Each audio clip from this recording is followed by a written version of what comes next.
Welcome to the Nonprofit Exchange Podcast. Stories by leaders for leaders to help you raise the bar on your own excellence, to release the potential inside of you. Now, here's today's podcast. Hey, this is Hugh Ballou. Welcome to this edition of the Nonprofit Exchange, where it's a show where we interview thought leaders, people who have special expertise to share. Today, we have Amy Eisenstein, and you have what I think is a really important topic, how to raise major gifts for annual and capital campaigns. Amy, there's probably a couple of people on the network out there that don't know your name yet or know your work. So tell us a little bit about you. What have you learned? What do you bring to the table in your work? And then what's your passion for doing this? Yeah, so I've been doing this for a long time, over 20 years now. I started my fundraising career in small and large nonprofits. Actually, I spent a decade working as a development director, so on the front lines, raising gifts of all sizes from all types of donors for all types of organizations before becoming a consultant. And, you know, we were talking a little bit about the show, about why people do this, what's their passion. And I have to say that, you know, I don't know that anybody grows up dreaming of being a fundraiser. I certainly didn't. And, you know, most people fall into it one way or another because they're passionate about a cause or they want to change the world in some way. And honestly, working in different nonprofits, I've just found that the best way to help that organization is to raise a lot of money. And that is how organizations, you know, a variety of ways, but that's certainly one of the ways organizations help fulfill their mission. And so to me, that's why I do what I do. And you know, when you're talking about it, I can see this little gleam in your eye and this little enthusiasm in your spirit. It's more than little, actually. and so you actually, I do find that people who are very good at your field enjoy what they do because they see the value in connecting people that have some wealth to making a difference with that wealth. I think that's exactly right. I mean, I do think of myself and fundraisers that I teach to raise money and major gifts specifically as matchmakers. They are matchmakers between, like you said, people who have the means to invest and the causes that those people are passionate about. So, you know, I've spent the last more than 10 years, you started to ask me how I got into this, you know, so for my the consulting part of my career for the last decade plus, I've been writing, teaching, training, speaking, mostly about major gifts and capital campaigns, because those are the two real drivers of fundraising for organizations after annual fund and base for support. So we're going to dig into this a little more, but people can find you at capitalcampaigntoolkit.com. Is that right? Yeah, that's one of my websites. So if they're interested in a capital campaign, capitalcampaigntoolkit.com. If it's more major gifts their interest, then it's amyeisenstein.com. EISENSTEIN? That is correct. Amy, yes, amyeisenstein.com. Yes. Yes, those are two. And we will have those on the page and on the podcast where you can read the content. We transcribe all of these interviews because we didn't want to miss a thing that people tell us. So I've worked with all manner of nonprofits for 32 years. And many times they're a startup or they're very, very small. And that's why I founded Center Vision Leadership Foundation, is to provide some of those resources for board development, strategy, leadership development, all those things that make your work successful. And so I hear an awful lot. People have this dream and they want to launch it. And then they say, well, I can't ask people for money.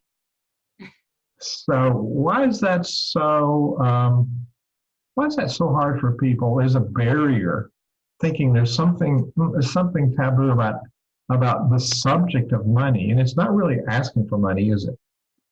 Well, yes and no. I mean, we live in a culture where it is taboo to talk about money, more so than all sorts of other things that maybe should be taboo.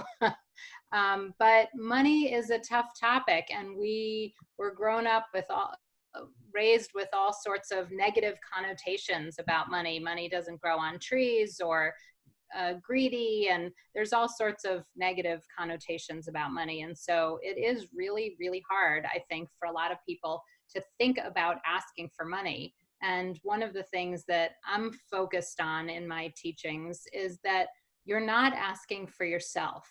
And the reality is that you're not even asking for money, you're asking for impact. And so if people can focus on asking for impact, like asking a donor to help make sure that 10 kids get off the waiting list for an after school program, then you can have a conversation about how much that costs. But you're not asking specifically for money, you're asking for impact. And that's actually much easier for many people to do. That's a paradigm shift, isn't it? Okay, shoot, did I lose you? I don't. That's a paradigm shift. You know, we're not asking for money. We're talking about the impact of your gift. Is that right? Or did you? That's absolutely right. Yes, I think a paradigm shift. Yeah, I think we're losing at each other a little bit. I don't know if our internet connection is so stable, but yeah, I think that exactly right in terms of paradigm shift. I always talk about a change in attitude. People need to change the way they think and not think that, fundraising is negative. Get rid of all the negative associations you make with fundraising, that you're twisting someone's arm or that you're guilting someone into it. But instead, fundraising is about inspiring people to invest in important causes. We happen to have some professional fundraisers watching right now. They're interested to see what's going on with you. You've got quite a reputation. I get your emails, I see your social media, and I see your presence online, and you're very gifted at presenting yourself in a way that's it's proper. But it's in a manner where people really know why they need you. So before we end this interview today, I'm going to ask you about the toolkit.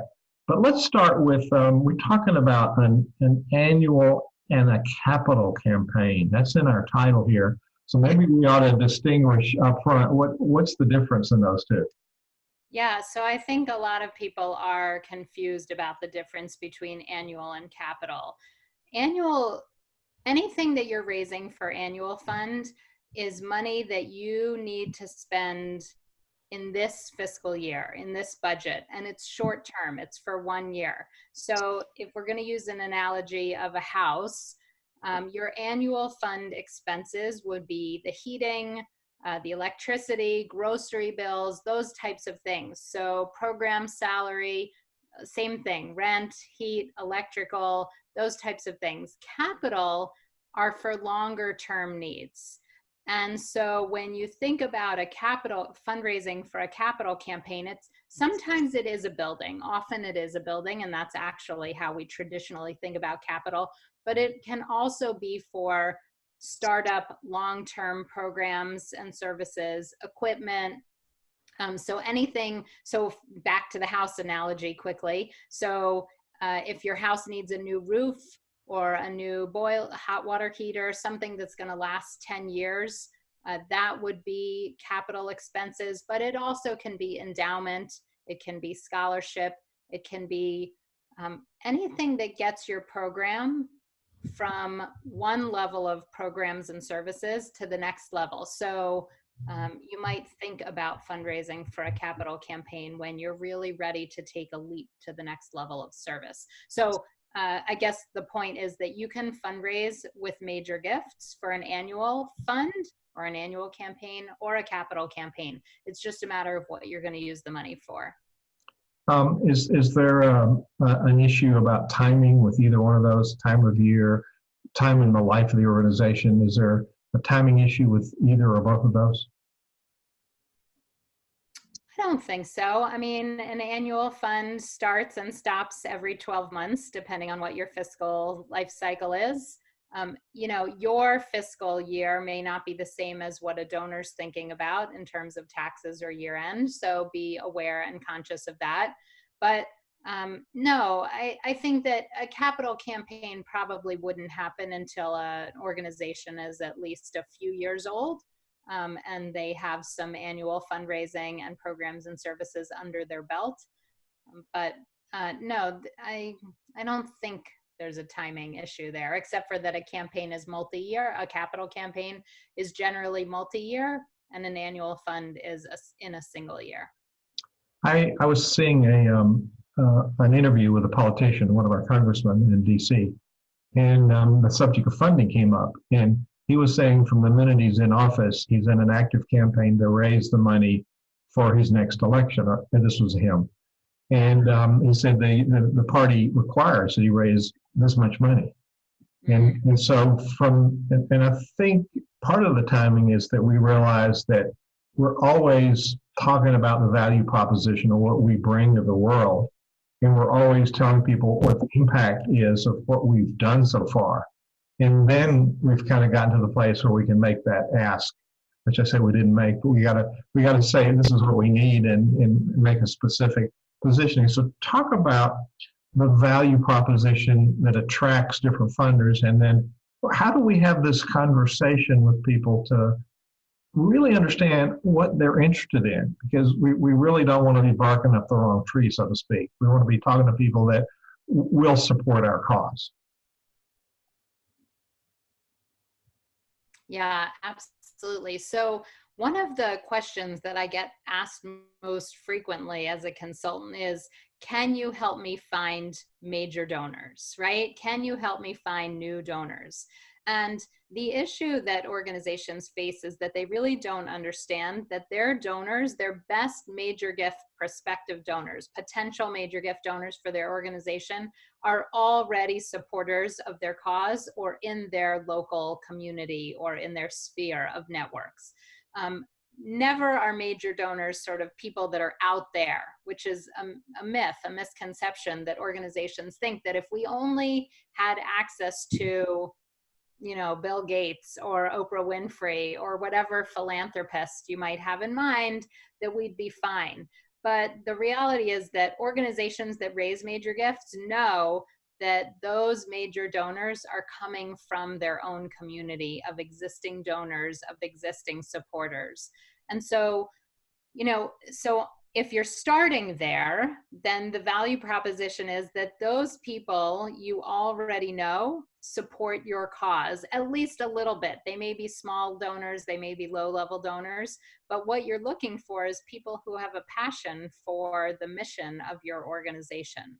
And so, one of the ways, in addition to looking in at your existing donor database for people who support you, who have been longtime supporters, is that you go on a listening tour and talk to the people in your community, your donors, your supporters, and ask them why they care, what difference it makes, how they would feel if you weren't here.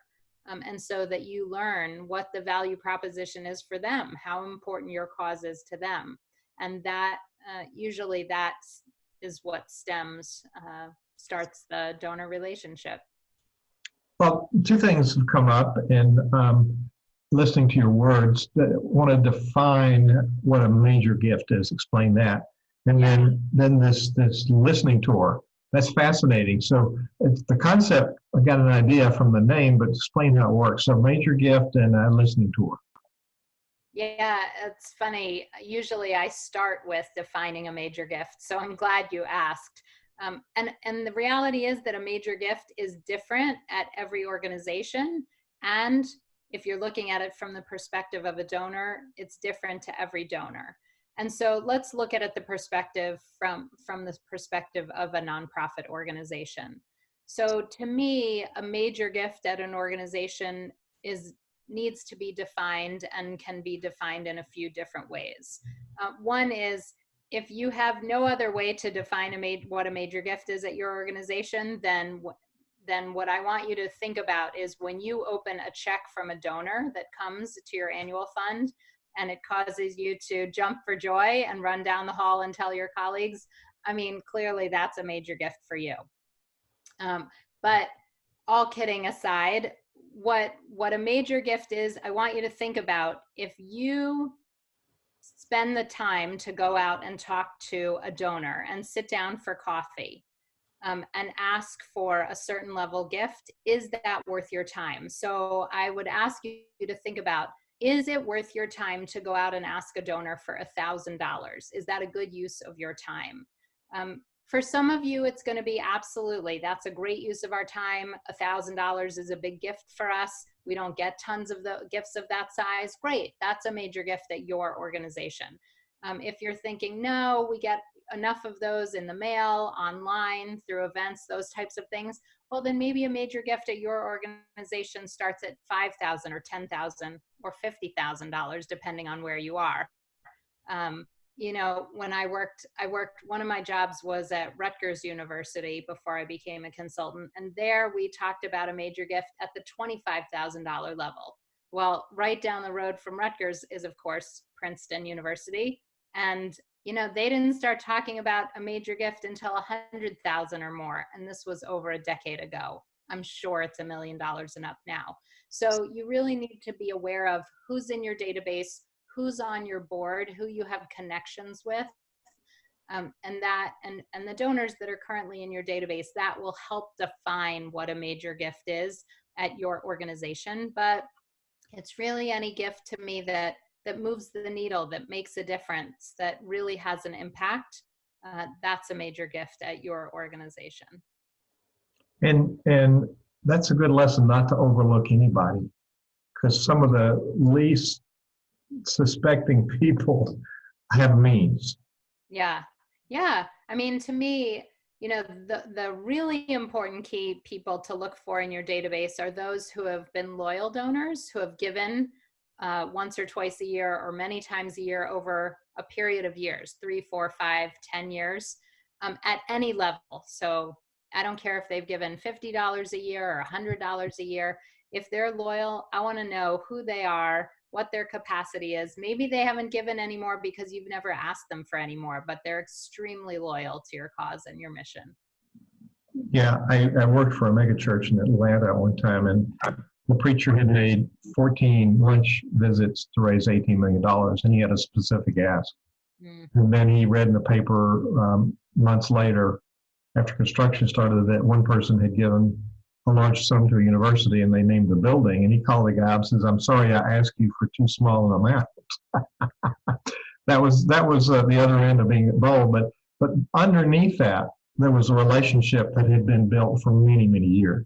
Well, 20 years. I'm glad you say that. I think that's a really important point, because sometimes organizations will look at their donors and say, well, you know, my donor XYZ is giving $1 million to the hospital down the street, but only giving $1,000 to us. And I'll say, well, right now you have $1,000 relationship with that donor. You don't have $1 million relationship with that donor. And what you do over the coming weeks, months, and years to build that relationship is up to you. And maybe someday that donor will give you $1 million too. But right now, that's not that's not how they see themselves interacting with your organization. Well, sometimes it seems that people of substance want to test you by giving you a smaller amount. It's sort of like your first time getting a grant from an organization, they'll give you a smaller amount. Yeah. And then if that goes well, they'll consider you for a larger amount. So the due diligence. So talk about building the relationship from a smaller donor to a larger donor. What are the elements that help them become more worthy in their eyes? Help you become more worthy in their eyes? Yeah. Well, let's go back quickly, and I think this addresses this to your question about listening tour. I like to have development directors, people who are starting to get into fundraising and aren't really sure how to go about raising major gifts. To me, the first visit with a donor is a listening tour. So it's up to the development director to learn as much as they can about their donor. where their interests and passions might overlap and cross with the organization. And so, it's not, I used to think when I was just starting getting into fundraising, I used to think it was my job to go out and tell donors everything I knew about the organization, facts, figures, stories. I would ramble on for 45 minutes or sometimes an hour. Well, how do you think the donor felt after I left? I mean, they're bored, they tuned out, right? You can imagine. Nobody wants to be lectured at for 35 or 40 minutes, even though I was telling them these really passionate stories about the organization. That wasn't the point of the meeting.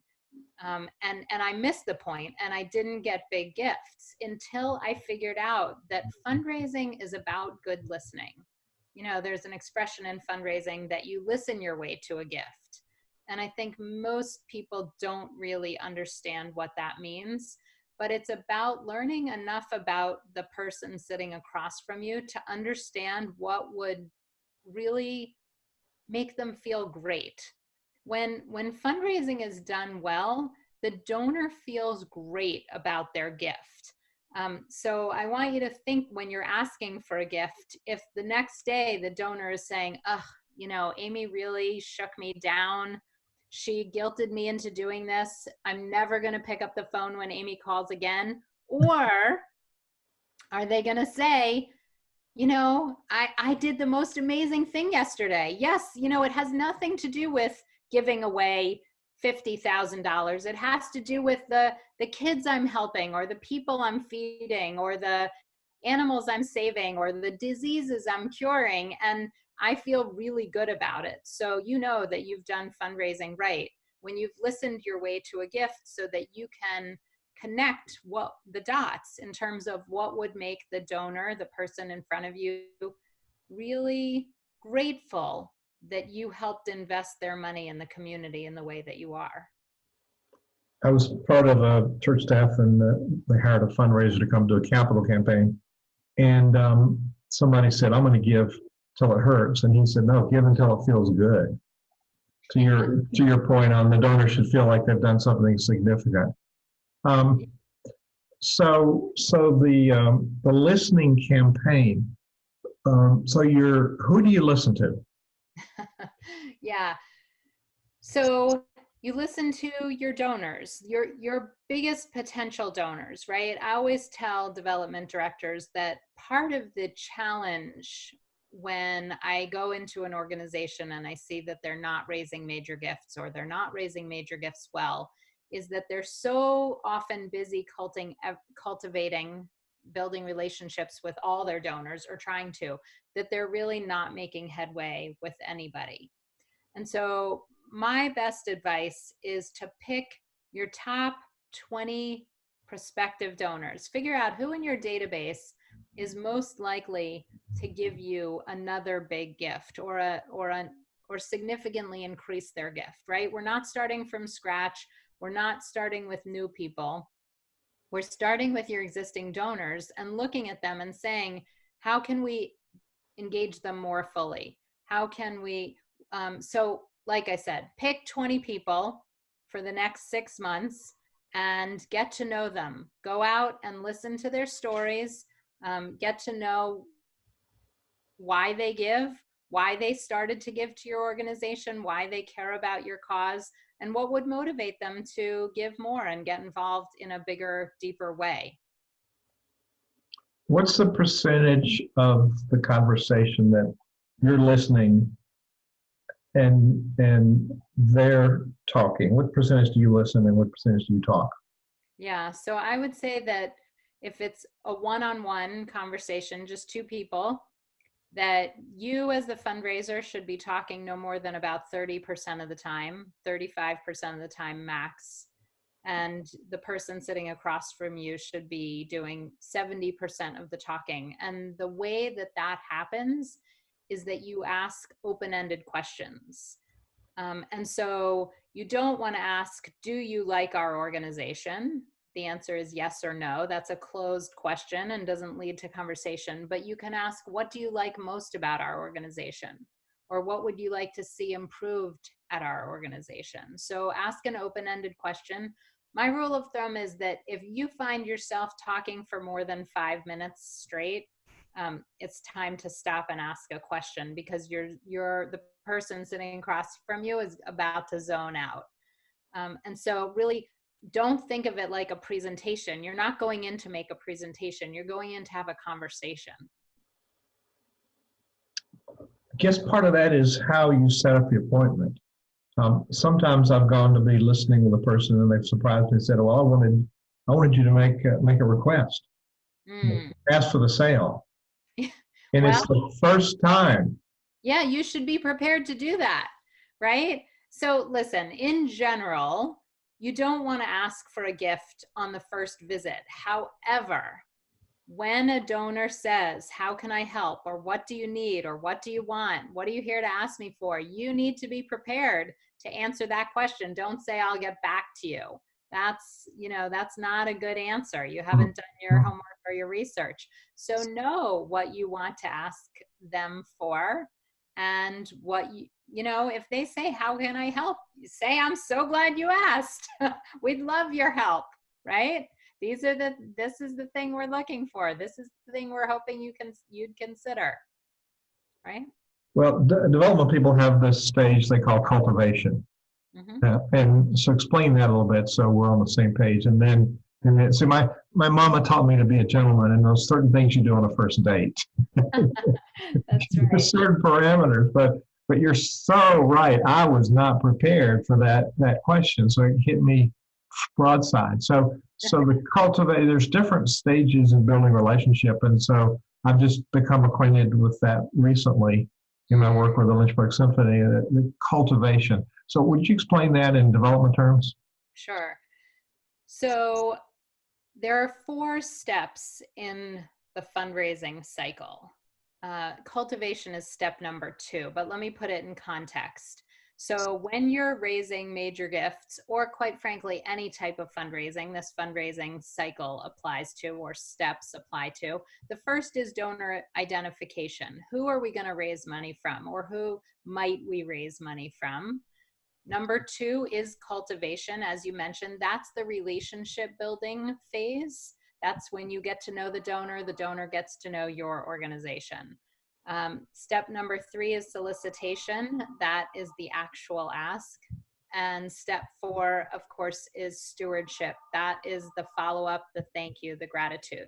So let me give you 2 quick examples of how this fundraising cycle works, and then we can talk a little bit about cultivation.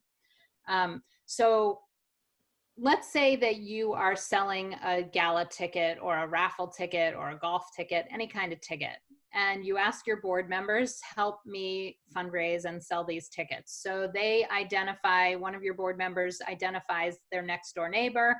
They don't need to build a relationship. That's step number 2, because they've lived next to this person for 20 years. They go next door, they knock on the door, they say, will you buy this raffle ticket? The person says yes. They say, thank you very much.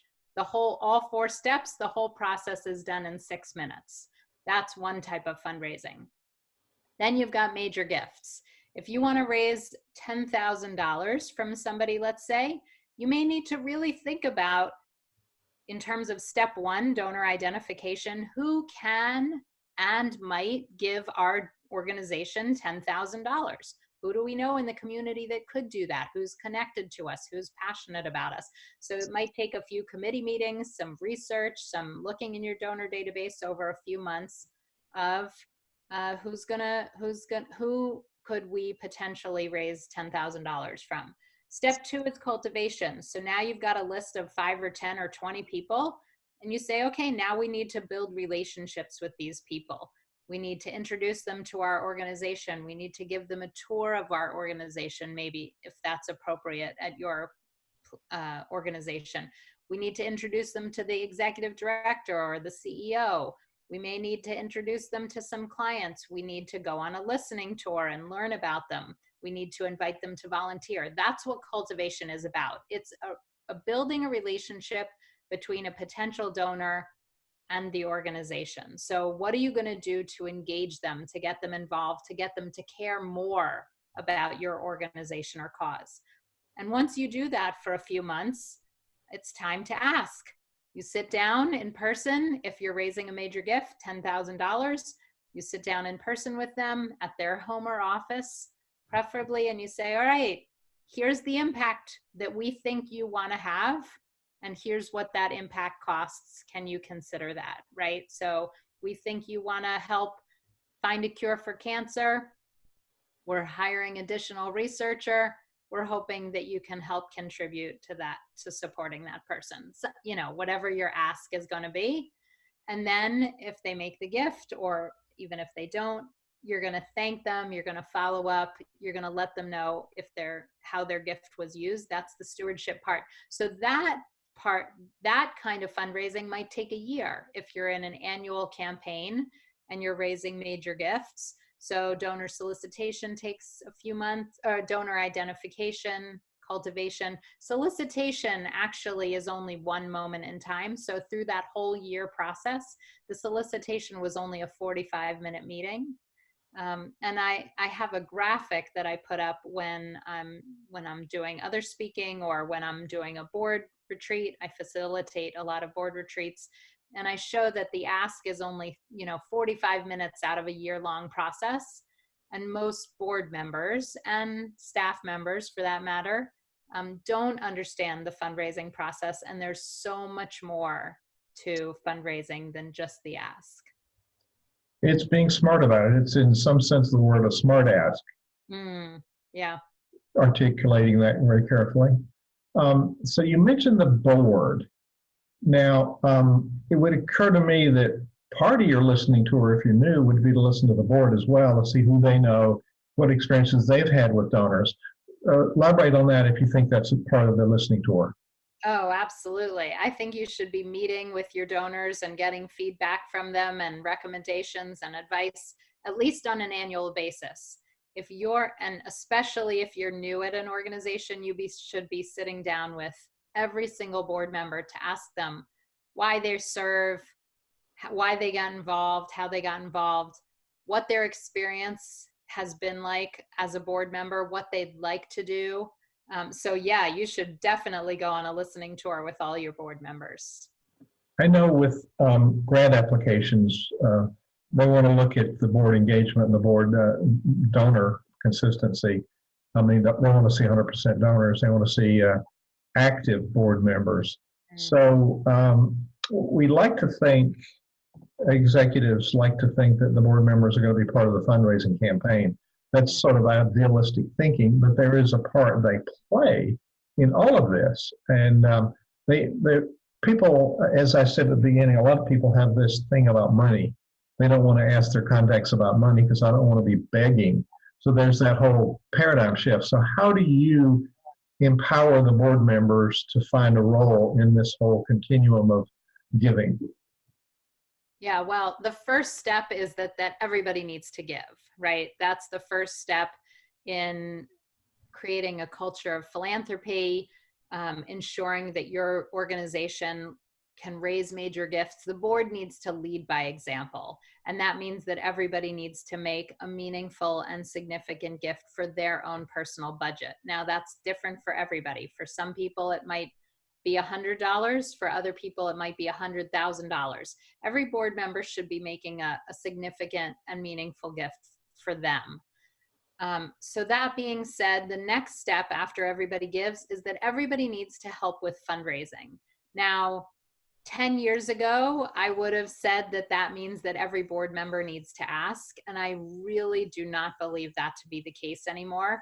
If you look back at our 4 steps of fundraising, every board member needs to do something to help with fundraising. For some, it might be helping with making thank you calls or sending thank you letters. That's the stewardship and the follow-up piece. For others, they might be able to help identify donors and introduce the organization to their network, but they don't want to ask, and that's fine too.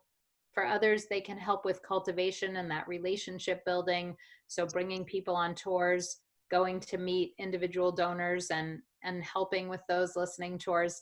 And then a few board members that are good at it and interested in it can help with the actual asking. That sounds like you've been in the real world. So you focus a lot of time and attention in your you're writing books and blog and speaking or raising major gifts. Why are major gifts important, and why do nonprofit leaders have such a hard time raising major gifts? Yeah, so I think organizations, nonprofit leaders have such a hard time raising major gifts because of this stigma, this thing that we grew up with, that it is not polite to talk about money, and they're really unfamiliar and uncomfortable with talking about money. Also, frequently, those people working in the nonprofit sector, now this isn't always true, and I might get dinged for saying something like this, but people working in the nonprofit sector usually aren't wealthy themselves. And so the idea of money makes people uncomfortable. The idea of asking for more money than you could give yourself is a really hard concept for lots of people to understand. Just because you couldn't personally give $10,000 doesn't mean that other people wouldn't happily do that. And so I think it is a hard bridge sometimes to pass to get to that place where you just get to the point where your cause and your mission and your programs are too important for you not to be out there asking for major gifts. One of the reasons that I think raising major gifts is really hard is because it's really the only type of fundraising that's not driven by deadlines. And so with grants, you know what you're supposed to do. There's research, there's an application, it's straightforward, there's a deadline, you do it. With event planning, most people are familiar with fundraising events. They have experience going to events, planning events. There's a deadline, the event's coming up. With major gift fundraising, nobody's waiting at the other end of the phone for you to call. You can put it off until the cows come home. Nobody, unless there's some sort of internal accountability system, there's no deadlines. And it's uncomfortable. So I think that's why organizations have such a hard time with it, because it takes a real discipline to do it. And psychologists call it the money shadow.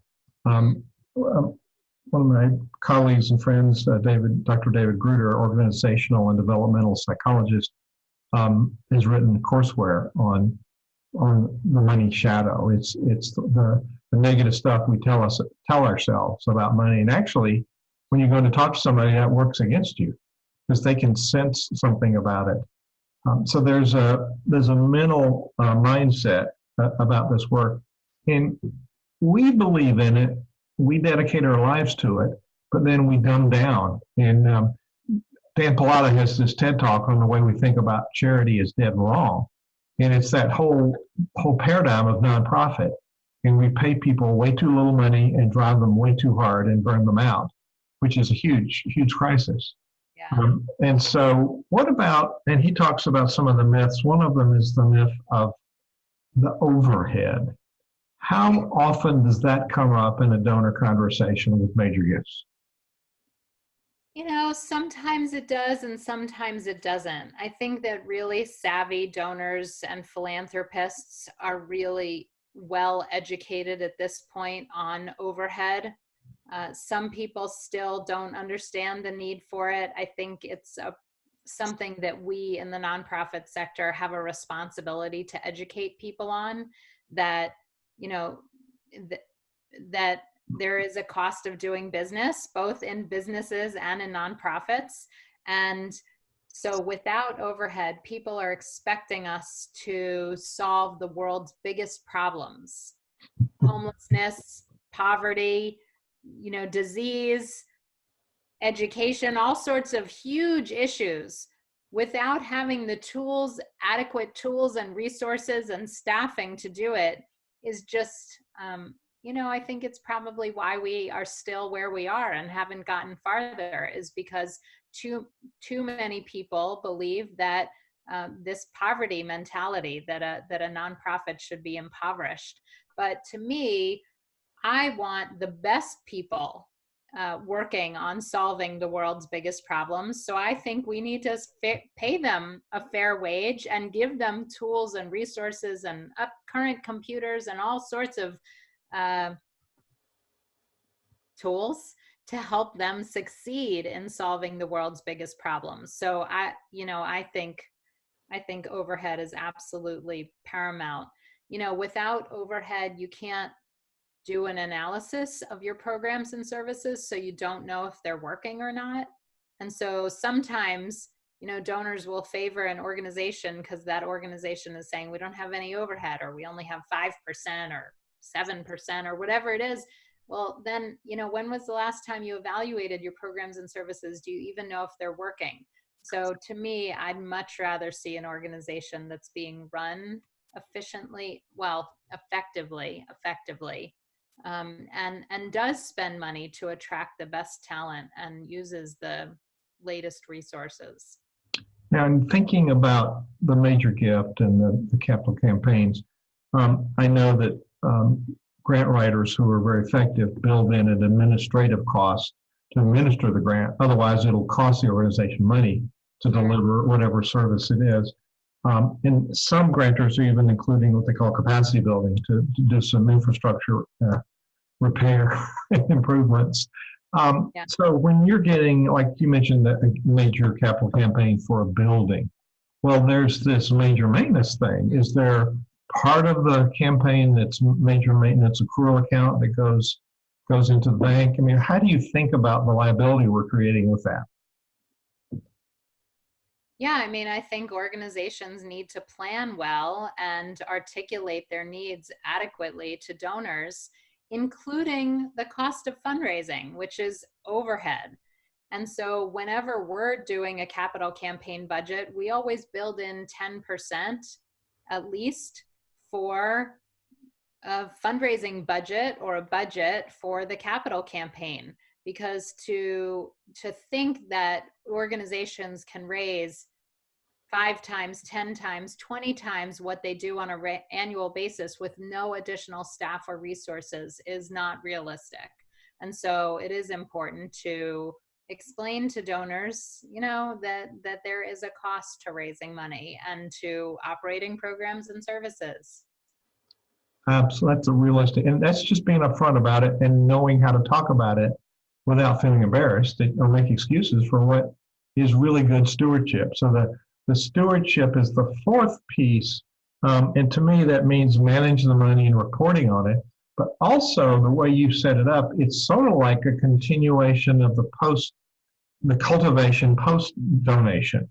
Sure. And our sponsor, who you'll hear about for this podcast, is WordSprint, who does mail campaigns, and 2.5 million mail campaigns over 20 years. He sees donations go up because it's the right message to the right person in a regular right rhythm, 30-30-30, 10% as the parent. So it's telling people what's happened with their money is like post-cultivation. You're cultivating really for the next stage of giving to continue that person's relationship with that. So talk a little more about that fourth stage. Am I hearing you right? Am I reading into what you're saying? No, absolutely. That's right. Anything else you want to add to that? No, I think that's good for now. I think people forget, and I'm just guilty as any, we get a donation, thank you, send a nice letter, and then it's out of mind when we really want to continue talking about the good work we've done with that money. And money has transmuted into other energy. That's right. I mean, I always say that it's important. Well, there's the rule of 7 thank yous. I don't know if 7's the actual right number, but that's the rule. And so you should be thanking people in multiple ways from various people. So a board member can send a thank you note. The executive director can make a thank you call. The development director can send an email. But the bottom line is that you need to thank in the way that you asked. So if you sat down with someone and asked them for a gift, then in addition to the phone call and the thank you letter and the email, you want to sit down with them again 2, 3, 6 months later, let them know how their money was used, and thank them again in person if that's how you asked, in person. Always you want to tell people how their money was used. So I hadn't thought about that 7 ways, and I hadn't thought about a personal visit, especially if it's a major gift. Absolutely. If you took the time to ask in person, you better take the time to thank in person. And you may have noticed that I said when you're asking for a major gift, I like to do it in somebody's home or office where they're comfortable. Lots of people think that you're supposed to ask for a gift in a restaurant. But to me, that is a horrible place to ask for a major gift because there's interruptions, distractions, there's people right next to you at the table, there's the ordering, but you can thank in a restaurant. So after you have the gift and you're going back to tell people how their money was used and thank them again, you can take them to a thank you lunch. That's the time to take somebody out to lunch, not when you're asking for a gift, but when you're thanking them. They're comfortable there Mm-hmm. at their home. That makes a huge lot. This interview is chock full of really good ideas. So what are some capital campaign tools that nonprofits can apply to raising major gifts? And I know you have the toolkit. This isn't a selling interview, it's a teaching interview. However, I don't know anybody who's listening to this didn't want to ring your number up and talk about engagement because you got this down. You're the queen of fundraising.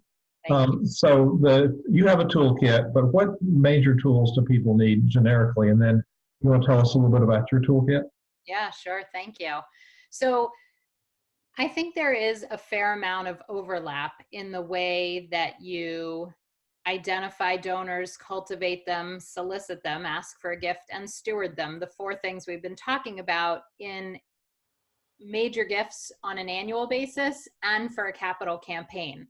But there are tools that are used traditionally in capital campaign fundraising that absolutely can be applied to major gift fundraising for annual funds. And two of those tools that I would mention are something that's called a gift range chart and a depth chart. So the gift range chart is something that tells us how many gifts at what levels we need to get to a certain goal. So in a capital campaign, if you're raising $1 million, we'll start with a small round number. You would need one gift of 200,000 and two or three gifts of 100,000, and so on and so forth. So you would know your gift range chart tells you exactly how many gifts at each level you need to get to your goal. And there's no reason that you shouldn't use a gift range chart in your regular major gift fundraising for your annual fund. Let's say you want to raise $100,000 in major gifts annually. You could apply the same principles and use the same type of tool. Now, the second tool is called a depth chart, and that actually adds individual specific names to each level of gift that you need. So let's say in my example, you need a gift of $200,000 and you need one gift. So the depth chart would be where you actually put the potential donors' names down and say, okay, these are the two people we know who can and might give us a gift of $200,000. So we're going to put their names connected to that $200,000 gift potential on that depth chart, so we know who we're going to ask this year for that size gift. So those are the two tools that I would highlight. I think they're, roadmaps to a capital campaign. Those to me are the two of the key tools to a successful capital campaign, and they can easily be applied to a regular major gift campaign as well. How does your mental attitude help with all of this? Because you've put some positive energy on this person can give this. There have been, historic authors and researchers and speakers, starting with Napoleon Hill that I know, but Jim Rohn and Tony Hopkins, Robbins, and some others that have talked about how our mental attitude actually helps things happen.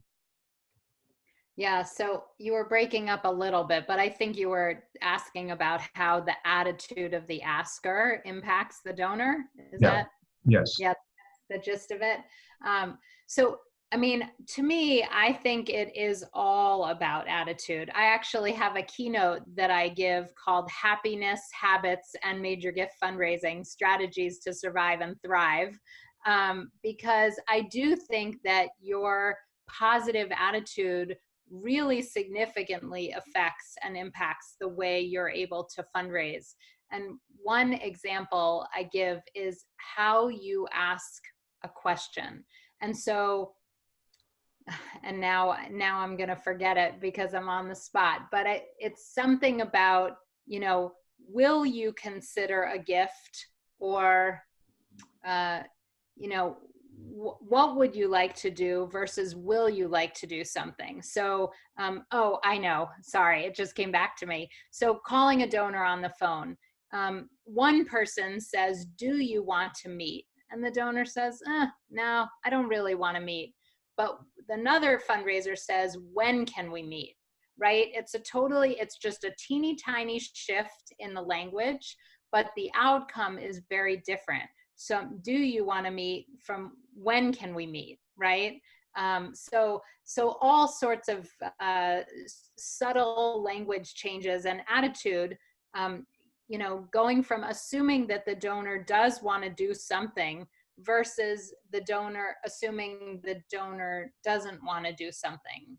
Fundraisers in the field say, oh God, I don't think they want to talk to me. Nobody picks up the phone.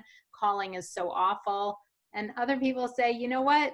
The donor can't wait to talk to me. They're just busy and they have other things going on. But when I get through, it's going to be amazing. So, I don't think that was as articulate as I'd like it to be, but that's my long rambly answer. Well, don't ask a yes or no question would be what I'm taking away. And I get a little more cheeky. I say, can you meet Tuesday or Wednesday afternoon, or do you have a better day? I just go ahead and put it into some context. So that could be yes or no, but can we meet next week? That's also, when can we meet next week is how you're saying do it. Okay. I'm a slow learner. I'm getting there. So any more you want to say about when an organization is ready to consider a capital campaign? Or have you said most of what you want to say so far? Yeah, so unfortunately, the sound was breaking up again. I think you're asking me for last thoughts. I'll do that in a minute, but in terms of, can you hear me now? Yeah. I have a little signal that says, I'm sure it's talking about my internet, not me. It's unstable. So I might be unstable too. But any more you want to say about timing? When should an organization think about a capital campaign?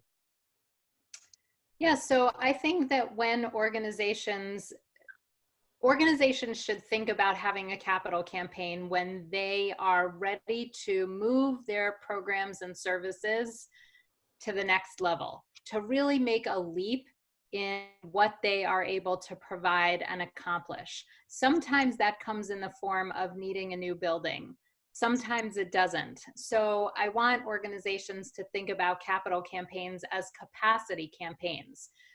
Are you ready to take your programs and services to a new level of service, a new geographic area, a new expansion of how you provide your services or who you can provide your service to? That's when it's time to really seriously consider a capital campaign. Well, this has been really helpful. I'm going to do a sponsor message and then come back to you for a final thought before I close out this so wonderful, helpful interview. Our sponsor, as I has said before, is WordSprint, SPRINT. WordSprint. Bill Gilmer and his team will help you stay in touch with your tribe. It's the right message, 30% to the right person, 30% to the right frequency. You need to keep top of their mind. This is what we're doing. And then 10%, it needs to look good, but not too fancy. WordSprint.com prints Nonprofit Performance Magazine and helps us stay in touch with our tribe. Mail gets on their desk, they keep it, they look at it, and then you trigger an email at the same time. Hey, Joe, look at that mailing I sent you. There's page 4, there's something very important I want you to see. So Amy Eisenstein, capitalcampaigntoolkit.com, or Amy Eisenstein, Eisenstein. You can find Amy there. And you have a capital toolkit. What do you want? Can they find that on the website? And then what's your final thought you want to leave people with? Yeah, so I'd love to, for people, anybody thinking about a capital campaign, I hope that you'll visit me at capitalcampaigntoolkit.com, and you can sign up for a free strategy session to discuss your campaign. It's a new, innovative online platform that provides all the templates, resources, guidance, and support that you'll need for a campaign. So I hope you'll visit me there and sign up for a free strategy session. So what do you want to leave us with, Amy? Yeah, if you are struggling with major gifts or not ready, haven't gotten into major gift fundraising yet, it is time. You're going to be left behind in the fundraising world, and that is really where the future of fundraising is. So there's actually a free major gift challenge on my website, with the amyeisenstein.com website. And so you can sign up and do one thing. It's one thing every single week, no matter if you're having a gala or your grant deadline is due, but moving the needle by doing one thing in each of the 4 steps we talked about, either identifying donors, cultivating them, soliciting, or stewarding them. One thing every single week to raise major gifts. And the Major Gifts Challenge on my website walks you through exactly what to do. It's free. And tells you how to raise major gifts. Well, Amy, thank you for such helpful information. You can see the transcript on thenonprofitexchange.org. It's on the community for community builders. The number one thing I hear from leaders, despite all the tactical stuff, they want a community where they can talk to like-minded people in the same struggles, in the same seat. It's kind of lonely sitting inside the chamber of the nonprofit leadership world. Clergy and nonprofit leaders burn out at a high rate because we work so hard, and sometimes it's less thankful from other people than we would like it to be. So the community for community builders, when you go to the Nonprofit Exchange, you'll see a blue button, and that says join. You can check out what it's all about. And my gift to you, you take the $1 trial of the community, you get my $100 program, the 5 pillars of building a successful organization. So Amy, thank you for being on the Nonprofit Exchange. We're here every Tuesday, streaming live on Facebook, and it can be found on podcast, on iTunes or Stitcher, or any kind of smartphone that you might have. So you can listen to these interviews while you're traveling, while you're driving, whatever. So we'll say goodbye for this version of the Nonprofit Exchange. Thank you again, Amy.